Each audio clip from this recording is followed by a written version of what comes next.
Hey everybody, Jean Henderson Pierre, the Beer Ramble, back again, and today we're looking at a beer that I never thought I would actually see here in Alabama, but today I did. Hamm's Premium Lager, established in 1865. Mostly a popular beer in the Midwest and out on the West Coast, but now we get it here in Alabama. So saw this today at the store. I was making some runs at Walmart, walked around and like, there's Hamm's. I never thought I would get this, but guess what? Got it. It's 13 something for a 24 pack of this beer and change. So 4.6 ABV by volume. He gets a poor score on Beer Advocate, but the Alstrom brothers, or Alstrom brothers give it a okay score. And those guys tend to rate beer pretty fairly well. Most times they tend to give things pretty much a fair shake, whether it be things like this, lagers, stouts, even high gravity beers, malt liquors. Here's beer what it looks like right here. Looks like your standard clear, typical lager.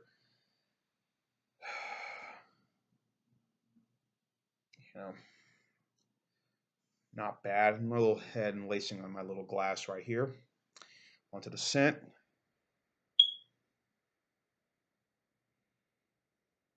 Scent malt, barley, rice.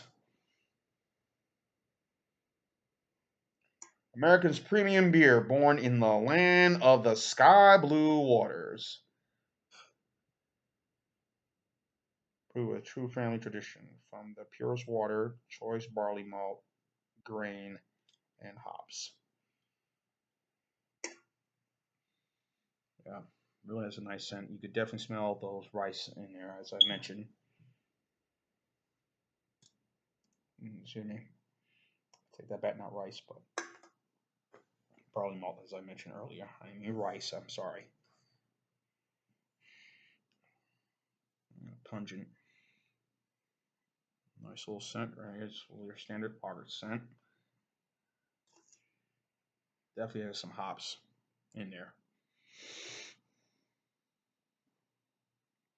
I wouldn't call it mosaic hops on this or cascade, but there's definitely some hops, not overly hoppy, but maybe subtle on the low end here. But what did I do that for, Gene? I just sniffed beer. Gene has a beer problem. He's sniffing beer. Up your nose, dude. Okay, on to the drink.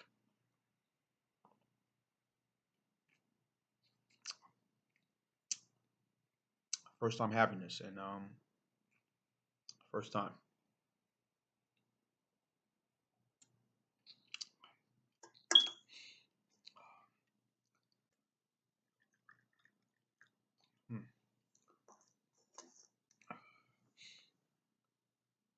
I mean, this is not bad, folks. So this is my first time, and I think this is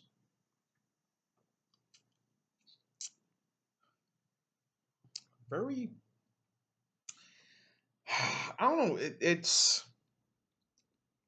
the beer's owned by Miller now, and I'll get to the story of the beer. I mean, several ownerships, but it has a little bit of a remind me a little bit of the taste of Milwaukee's Best, the new version that came out now this past last year. I might say this year, but the tail end around September, October of last year, or August of last year. The Best Lager that went up from which was formerly Milwaukee's Best Premium, which was 4.3, and then became the Best Lager at 4.8. And I think that has done very well. If you could look when you go to the stores and you see it anywhere, the Best Lager is probably one of some of the bright spots for Miller Brewing Company. So under the ownership of brewery, started by Theodore Hamm. Turned the Theodore Hamm Brewing Company in 1865. Of course, a German immigrant. He inherited the auxiliary brewery company from A.F. Keller, became one of his partners. He passes away, And of course, like many breweries at that time, through Prohibition, they went through a lot of changes. They began to diversify their business from doing soft drinks to other things, just to keep things afloat. From that point up until 1933, and then when Prohibition ended, they went back into doing their beer. During that time, from 1933 to 65, the company had a lot of success thanks to William, excuse me, uh, Fidge Jr. They had a very strong advertising campaign with and of course, the popular television of the Hamm's Bear, talking about Hamm's beer, um, at that time, and where they expanded their brewery, not just in where they're based in St. Paul, Minnesota, but they expanded it out to other parts. Went further out west, out to California, L.A. and San Francisco, Baltimore, Maryland, Houston, Texas. Houston, Texas, and Baltimore didn't really do well, but they kept everything going, particularly in the Midwest and then out west, and um, continued to have success. In '65, they were acquired by Hubelin.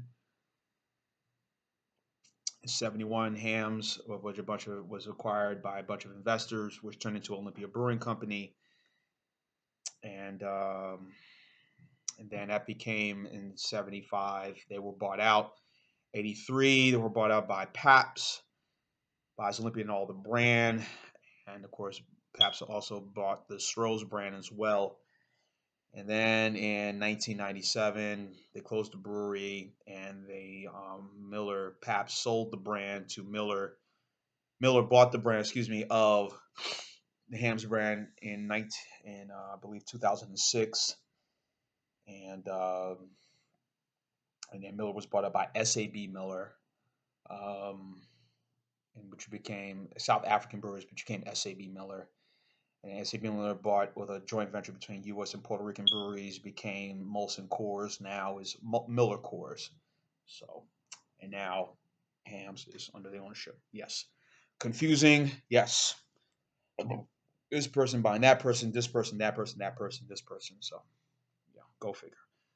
Um, as under the Miller brand, and I guess Miller, as you see in my other videos, with the Ice House 6.9%, with the Milwaukee's Best, now with the Miller High Life, they've really been pushing a lot of these retro classic beers, really hard. To all of you out there saying, hey, folks, we know. Usually, most times they'll put their most of their attention on the brands, that make the money. Miller Lite, for example. Same with Anheuser-Busch would be with Budweiser, Bud Light, with a clever advertising. But I think Miller has really made a significant effort in really saying, hey, keep my Miller Lite, we love it, but hey, try Hamm's, try Milwaukee's best lager, try the Ice House, those are pretty good beers. We're really putting a lot of money making them really, out there, important to you guys, that hey, it's good, economical, and we know you guys want to try to save some money, but these are very good, enjoyable beers, and so far they've been successful. And again, getting this beer here in Alabama, I never thought. I've heard so much about it, from people I've seen and talked to on Facebook, and here and there. Everyone says the same. This is a great beer, and I say, well, I can't get it. What am I going to do? So. Um, you know, couldn't get it. So now we have, and uh, so I'm sure they're making it, and I'm sure this is probably going to do well. And I think you got to commend them. I think they're really saying, hey, drink your craft beer. We got nothing against craft beer, and we are in our hands in the craft beer. But remember, our beers are just as good and reliable and solid. So don't forget about us. So I think that message being put out there may end up, well, so far it has worked. I mean, look at the sales for Milwaukee's Best Lager, and same with Ice House, 6.9%. Milwaukee's Best Ice, 6.9%. I'm sure that's done very well inexpensive, but nothing negative. I mean, Miller and like all these other brewers, they're not going to put together with bullshit. You know, they're going to take their time making sure this is an enjoyable, excellent, well-made beer. So, and I think this is too. Pairs again, burgers, hot wings, fried fish. You know, you had a fish fry. You want to bring this some hams with you. You bring hams with you. I don't see why not. You know, this is enjoyable. I mean, they're very, and you've seen some of my reviews. I don't really diss or throw any beers on the bus. There've been some I will say, you know, never, never again. But this is very good. I won't go with the Austin Brothers saying it's okay. I think it's good. So I'm gonna give this about an 8. 7 would be okay, you know. But I'm gonna give this an 8. So this is good for a lager. So 4.6, you can't go wrong with this, folks. I mean, this is, you know, hanging out with friends again, fish fry, whatever, just sitting on the front porch, hot, warm day. You know, this would work well. So, um, yeah. By the way, someone had mentioned about that noise. Yeah, battery will be changed soon. But anyway, um, 8 score for me on this one. That would be, I guess, a B. Good. If you had hams, deserves an 8 score or no, or higher or lower, whatever. Leave your statements and comments on the bottom. John Anderson, Pierre the Beer Ramble, and keep on watching as always. Cheers. Hams away.